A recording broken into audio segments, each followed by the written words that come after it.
बुलाओ कहीं तोड़ी मत दे, बुलाओ तुरंत। लक्ष्मण जी भगवान को ही देख रहे थे। राम जी ने लक्ष्मण जी को देखा, मुंह से नहीं बोला, आंख से, कम हियर भाई साहब, हो गया, इसने नहीं आए हैं, हम लोग धनुष यज्ञ देखने आए हैं। हाँ, आप विद्यमान हैं और आपके रहते जनक ने कह दिया कि धरती पर कोई वीर नहीं है। उचित उत्तर दिया है जनक जी को आपने। एक महात्मा कह रहे थे कि राम जी ने लक्ष्मण जी से धीरे से कहा, भाई साहब, आप जिनको ललकार रहे थे वो जनक जी थोड़ी देर बाद हमारे ससुर होने वाले हैं, तो थोड़ा नाम के आगे पीछे श्री जी लगा लिए होते, जनक जी बोल दिए होते, श्री जनक जी। आप तो ऐसे टूट पड़े जैसे छोटे लड़के पर टूटा था, कहीं जनक दशा अनुचित बात। राम जी समझाए, विवेकी पुरुष की भाषा में क्रोध में भी रुग्णता नहीं आनी चाहिए, ये ज्ञान है। भाषा में कभी रुग्णता ना आवे, संबोधन में रुग्णता ना आवे।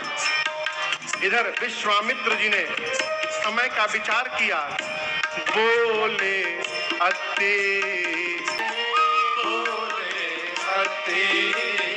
विश्वामित्र जी समझ गए कि समय आ गया। राम जी को देखकर बोले, उठो राम भंजहु भाव चापा, उठो राम भंजहु भाव चापा, मैं कहूँ तात राम राम राम, सीता राम राम राम, सीता राम राम राम, सीता राम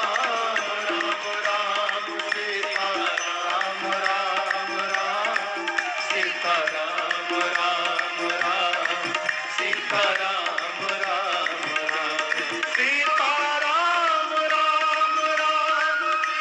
राम राम राम, सीता राम राम राम, सीता राम राम राम, सीता राम राम राम, सीता राम राम राम, सीता राम राम राम, सीता राम राम राम, सीता राम राम राम, सीता राम राम राम, सीता राम राम राम, सीता राम राम, सीता राम राम राम, सीता राम राम राम, सीता राम राम राम, सीता राम राम राम, सीता राम राम राम। गुरु जी ने आज्ञा दी, उठहु राम भंजहु भव चापा। राम जी तो उठ रहे हैं, लेकिन अब कोई नहीं उठेगा आप लोगों में से। 10 मिनट और बैठिए, केवल 10 मिनट। आज कथा धनुष यज्ञ तक की है, केवल 10 मिनट और। राम जी चले तो मिथिला के जितने नर नारी थे वहां पर सारे नर नारी अपने पितृ देवताओं से कहने लगे, हे पितृ देवता, आप हम लोग का सारा सत्कर्म ले लीजिए, जितना फल है सत्कर्म का सब ले लीजिए, बदले में काम करिए। बच्चे जैसे कमल का डंठल तोड़ते हैं ना, आप राम जी से आज धनुष को तोड़वा दीजिए, इसके अलावा जीवन में हम कुछ नहीं मांगेंगे, सब ले लीजिए। सीता जी की मां सुनैना जी अपनी सखी को बुलाकर कही, सखी, इस सभा में एक भी बुद्धिमान आदमी नहीं बैठा, क्या उसको ये बालक तोड़ेगा? अरे मान सरोवर में रहने वाला हंस अपने सिर पर मंदराचल उठाने जा रहा है, कोई मना क्यों नहीं करता? ये बच्चों का कार्य नहीं है। उस सखी ने कहा, महारानी, तेजवंत लघु गनी अनरानी, तेजवान को कभी छोटा मत समझिएगा। सूर्य का छोटा सा गोला निकलता है, अब पूरे पृथ्वी के अंधकार को समाप्त कर देता है। विशाल मदमस्त हाथी, बड़े से बड़े देवता क्यों न हो, एक छोटा सा मंत्र पढ़ के उनको बस में किया जा सकता है।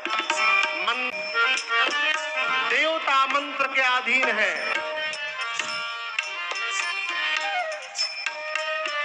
अगस्त ऋषि का जन्म मटके से हुआ है, घड़े से। घड़े से जन्मे अगस्त ऋषि ने पूरा समुद्र पी लिया था।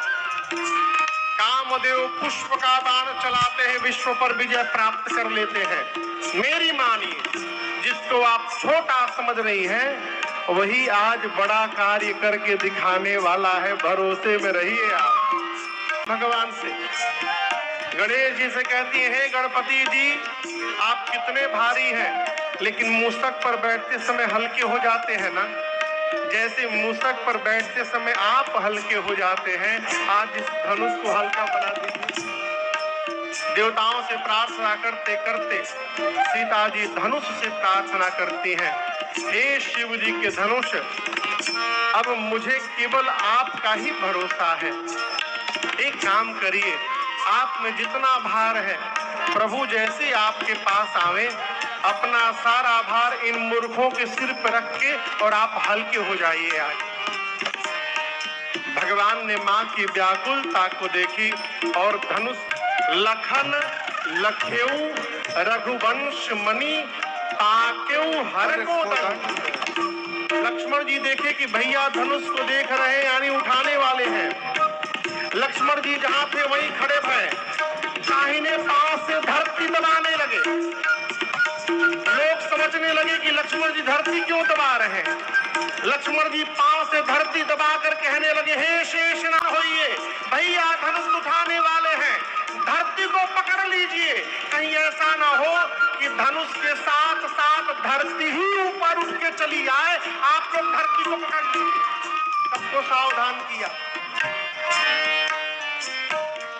सारे लोग अब तक राम जी को देख रहे थे, अब सब लक्ष्मण जी को देखने लगे, आपस में वार्ता करने लगे, चल क्या रहा है। धनुष बड़का तोड़ेगा, छोटका क्यों पांव से धरती दबाने लगा। लक्ष्मण जी धनुष के पास गए, धनुष की परिक्रमा लगाए, धनुष के मध्य भाग पर प्रणाम किया, धनुष के इष्ट भगवान शिव को प्रणाम किया। गुरहि प्रणाम मनहि मन कीन्हा, विश्वामित्र जी को प्रणाम करके आए थे। धनुष के पास जाकर गुरु जी को प्रणाम किया, विश्वामित्र जी को नहीं। अयोध्या में बैठे गुरुदेव भगवान वशिष्ठ जी को प्रणाम किया, मन ही मन प्रणाम करके भगवान ने धनुष के ठीक मध्य भाग में अपना हाथ रखा।